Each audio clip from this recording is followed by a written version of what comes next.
رمضان رمضان رمضان يا حبيب رمضان رمضان ليتك.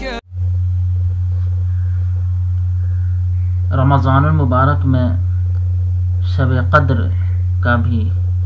قدر کی بھی رات آتی ہے. شب قدر میں زیادہ سے زیادہ نوافل کا اہتمام کرنا چاہیے اور قرآن کریم کی تلاوت کرنی چاہیے. اس رات کی اہمیت یہ ہے کہ اس رات میں قرآن کریم نازل ہوا. شب قدر میں قرآن کریم نازل ہوا. قرآن کریم میں ہے، سورۃ القدر میں ہے، اعوذ باللہ من الشیطان الرجیم، بسم اللہ الرحمن الرحیم، انا انزلناه فی لیلۃ القدر وما ادراک ما لیلۃ القدر لیلۃ القدر خیر من الف شہر تنزل الملائکۃ والروح فیہا بإذن ربهم من کل امر سلام ہی حتی مطلع الفجر. ہم نے اس قرآن کو شب قدر میں نازل کیا اور تم کیا جانو کہ شب قدر کیا ہے. شب قدر 1000 مہینوں سے بہتر ہے. اس میں فرشتے اور حضرت جبریل علیہ السلام اپنے پروردگار کے حکم سے ہر کام کے انتظام کے لیے اترتے ہیں. سلامتی ہی سلامتی یہاں تک کہ صبح ہو جائے. حدیث شریف میں ہے کہ شب قدر رمضان کے آخری عشرے کی طاق راتوں میں سے کوئی رات ہوتی ہے. رمضان کے آخری عشرے یعنی 20 کے بعد سے جو دن ہوتے ہیں 10 دن، ان دنوں کو آخری عشرہ کہا جاتا ہے. تو ان دنوں کی طاق راتوں میں سے کوئی ایک رات ہوتی ہے، یعنی 21 23 25 27 29 ان راتوں میں سے کوئی ایک رات ہوتی ہے. اس رات کو یہ دعا پڑھنی چاہیے، اللہم انک عفو تحب العفو فاعف عنی. اللہم انک عفو تحب العفو فاعف عنی. اللہم انک عفو تحب العفو فاعف عنی. اس کا ترجمہ یہ ہے، اے اللہ تو بہت ہی زیادہ معاف فرمانے والا ہے، کیونکہ معاف کرنا تجھے پسند ہے، لہٰذا تو مجھے معاف فرما دے. دعا یاد ہے تو بہتر ہے، نہیں تو یاد کر لینی چاہیے، نہیں تو کم سے کم اس کا ترجمہ، اس کا مفہوم جو ہے اسی کو بار بار اپنی زبان سے اور اپنے دل سے کہتے رہنا چاہیے. یہ تو معلوم نہیں ہو پاتا ہے کہ شب قدر کون سی رات ہے. 5 راتوں میں سے کوئی بھی رات ہو سکتی ہے طاق راتوں میں سے، لہٰذا تمام راتوں میں اس دعا کو پڑھنا چاہیے اور ہمیشہ اس دعا کو پڑھتے رہنا چاہیے کہ اس دعا میں اللہ سے معافی مانگی جا رہی ہے. خاص طور سے شب قدر کی رات میں تو اس کو خوب پڑھنی چاہیے.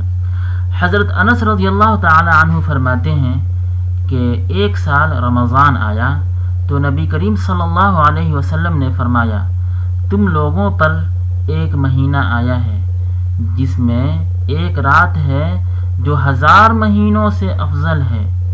جو شخص اس رات سے محروم رہ گیا وہ سارے کے سارے خیر سے محروم رہ گیا، اور اس رات کی خیر و برکت سے محروم وہی رہتا ہے جو واقعی میں محروم ہے.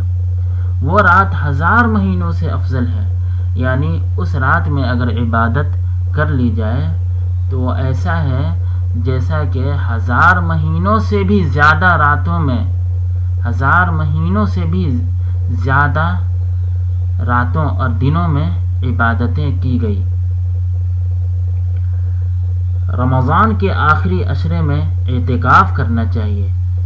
نبی کریم صلی اللہ علیہ وسلم رمضان کے آخری 10 دنوں میں اعتکاف فرمایا کرتے تھے. حضرت عائشہ رضی اللہ تعالی عنہا کا بیان ہے کہ رمضان کا آخری عشرہ آتا تو نبی اکرم صلی اللہ علیہ وسلم راتوں کو زیادہ سے زیادہ جاگ کر عبادت فرماتے اور گھر والیوں کو بھی جگانے کا اہتمام کرتے اور پورے جوش اور انہماک کے ساتھ خدا کی بندگی میں لگ جاتے۔ لہٰذا مردوں کو چاہیے کہ وہ مسجد میں جا کر اعتکاف کریں اور عورتیں گھر میں کسی کونے میں اعتکاف کریں۔ رمضان میں لوگوں کے ساتھ نہایت نرمی اور شفقت کا معاملہ کرنا چاہیے۔ ملازمین کو زیادہ سے زیادہ سہولتیں دینی چاہیے اور فراخ دلی کے ساتھ ان کی ضرورتیں پوری کرنی چاہیے، اور گھر والوں کے ساتھ بھی رحمت و فیاضی کا معاملہ کرنا چاہیے، کرم کا معاملہ کرنا چاہیے، شفقت کا معاملہ کرنا چاہیے، محبت کا معاملہ کرنا چاہیے۔ نہایت عاجزی اور ذوق و شوق کے ساتھ زیادہ سے زیادہ دعائیں کرنی چاہیے، خوب دعائیں کرنی چاہیے، رو رو کر دعائیں کرنی چاہیے، ایک ساتھ بھی دعا کرنی چاہیے کبھی کبھی، اور خاص طور سے تنہائی میں دعائیں کرنی چاہیے۔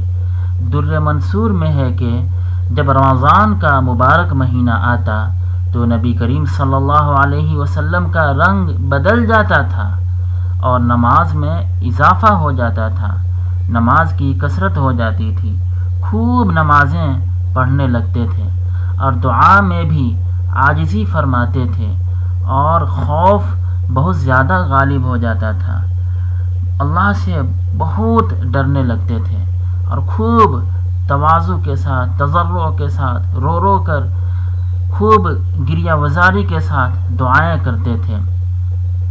اور حدیث میں ہے کہ اللہ تعالی رمضان میں عرش اٹھانے والے فرشتوں کو حکم دیتا ہے کہ اپنی عبادت چھوڑ دو اور روزہ رکھنے والوں کی دعاؤں پر آمین کہو، یعنی اے فرشتوں ابھی عبادت مت کرو، جو لوگ روزہ رکھے ہوئے ہیں وہ دعائیں کر رہے ہیں تو تم ان کی دعاؤں پر آمین کہو اور یہ کہو کہ اے اللہ ان روزہ داروں کی دعاؤں کو قبول فرما۔